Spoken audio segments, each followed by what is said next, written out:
Hey guys, Kyle the Death Knight of Anime here, bringing you my review for One Piece episode 922, or 921, depending on what you're thinking. And I'm not gonna lie, there's actually a lot more to talk about than I thought with this episode, specifically in the latter half of it for sure. Uh, but so the episode starts off with the Minx essentially stealing food and leaving a note under a note that pretty much frames Shuten Maru. So that in itself shows how serious Kinemon and everyone is about how serious Kinemon is about Shuten Maru joining them again.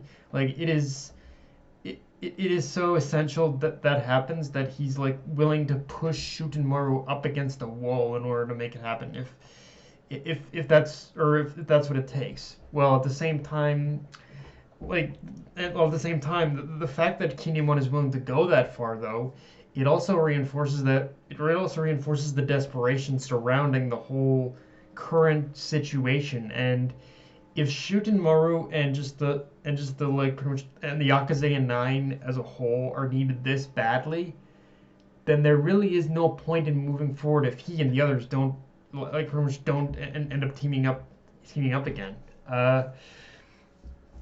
Although, and it'll be and how this is gonna go down is definitely gonna be interesting for sure. I think, yeah, I think Shittenmar is definitely gonna be pissed, but I don't know if he's gonna be happy to join you again. That's the big question. I don't think he's gonna be happy to join again, unfortunately. Uh, one thing we learn now, oh boy, now okay. So after that, one thing we learn is that Minamoto, and I quote, pawned off the blueprints Frankie was looking for.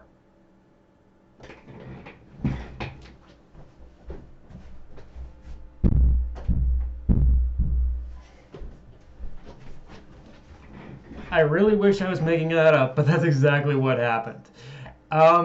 And I gotta tell you guys, that was one of those very few times where I legitimately facepalmed when watching like an episode or an anime. The only other time that happened to me is when I was watching Seven Deadly Sins and we learned that Meliodas sold his sacred treasure weapon, and that's exactly the kind of situation that this is. Minamoto had a fucking Meliodas moment. Like, why do certain characters keep thinking it's a good idea to pawn off the important shit? I mean, I get it. You need money. But seriously, this is common sense. Just not... Seriously, this is a situation where common sense is just not fucking resonating with these people. Like, what the hell? Seriously, you do not pawn that shit off. It should be common sense you don't do that shit, even if you're looking for money. Oh my... Lesson of the day, people. Do not pawn off anything that might be vitally important. I mean, I will admit, it was kind of hilarious to see Frankie go around Wano just to try and get the blueprints back, but seriously, don't do that shit. Well, is this a thing? Is this something that I'm just now discovering in anime and manga?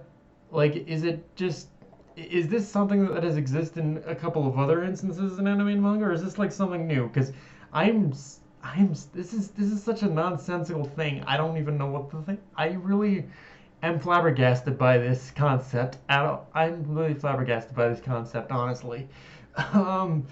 But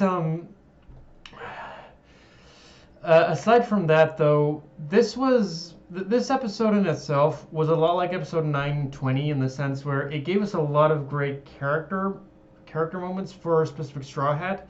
In this case, in the case of 920, it was Sanji, but in the case of this episode, it was Zoro. And in some respects, you could consider a good bulk of that part of the episode filler, but the episode filler. But at the same time, even if it was or wasn't filler, I think it pretty much it actually kind of handled this well. To me, it actually kind of handled the whole character, like the whole thing of giving Zoro like a good character moment. I think it honestly handled it a little bit better here in this episode than in 920. Like, don't get me wrong, like the stuff with Sanji in 920 was good, but I feel that the stuff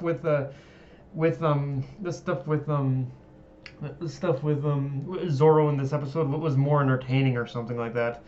And a lot of that also comes from the fact that and a lot of that also is and honestly, what makes it honestly in some ways what makes those moments even more than filler though is just through the inclusion of basically Tonoyasu. We see that Toko isn't the only one with a permanent smile, and that something is definitely wrong. Something is definitely like some malicious intent is definitely going on here. And thing is, we haven't even gotten to the big reveal yet of why there's more than one person with this like permanent smile plastered on their face, and already my blood is kind of boiling with rage from what I just from basically what I know and why this is. And I'm not gonna lie, guys. When we get to that point, where everything of what's going on in what well of why this is happening and why people like Toneyasu and Toko exist. When we get to that point and it's revealed what's going on, I'm probably gonna have another rage moment. Like when it was revealed in the manga, I had a full blown rage moment at Orochi, and that's probably going to happen again. I'm just giving you guys a heads up on that. Like you're gonna see me cursing like the whole shebang on this one. Uh, but yeah. It didn't help either with the rage that we learned that Orochi is basically backdoor dealing with the government behind the scenes, which on the government side of things, you can definitely tell at this point they're pretty much desperate to protect themselves from any of their shady dealings being revealed, even if they're forced to grovel and whatnot. I will admit, on Orochi's side, I do think he's being way too overconfident with this, but at the same time, I can't deny he does kind of have a lot more cards to hold.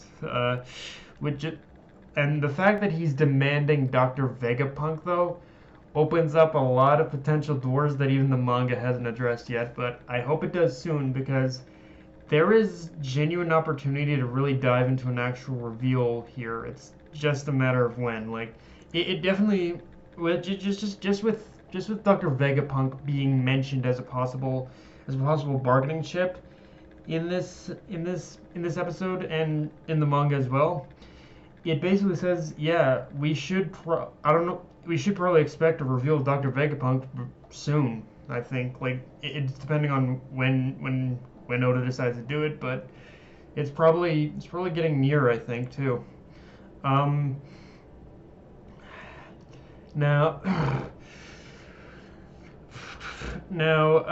of course, the part that got me angry is when Orochi said, "Everyone's happy, right?" And again, that's kind of where I started silently cursing at the screen. And it's one of those things where it's a weird but pretty blatant clue as to what's going on. Now, one key detail we learn in this episode is that Momo has a sister, and the fact that this was revealed only one episode after the reveal of Komurasaki already makes it way past mere coincidence. And if Komurasaki is indeed Hiyori, then suddenly it makes sense that this would be the best way to hide from Orochi and Kaido in broad daylight. I think the one unintentional effect is that Komurasaki Hiyori didn't account for was Orochi's infatuation with her, and we're gonna see how that plays out. But yeah, I think it's pretty obvious the clue in here that Komurasaki is pretty much Hiyori at this point. Yeah, and honestly, it's one of those things where it's actually a little more blatant than I thought it was. back then. Now, on a minor note, one thing I actually have to give the animation team credit for with this episode too is that they actually made Orochi much more intimidating in the manga than here in the anime than in the manga. Just in the way they animated his transformation in front of the government officials, and just a few like key minor things like pretty much the way that they decided to kind of light the room, or like shade and light the room. Like it give Orochi a much more of an intimidating presence to him, at least when just compared to how things had gone in the manga. Um, but uh, but yeah, guys, that's pretty much all I got for this review. If you enjoyed the video, like, comment, subscribe. Follow me on Twitter, Facebook, and Crunchyroll. Death Knight of Anime, signing off. Later, guys.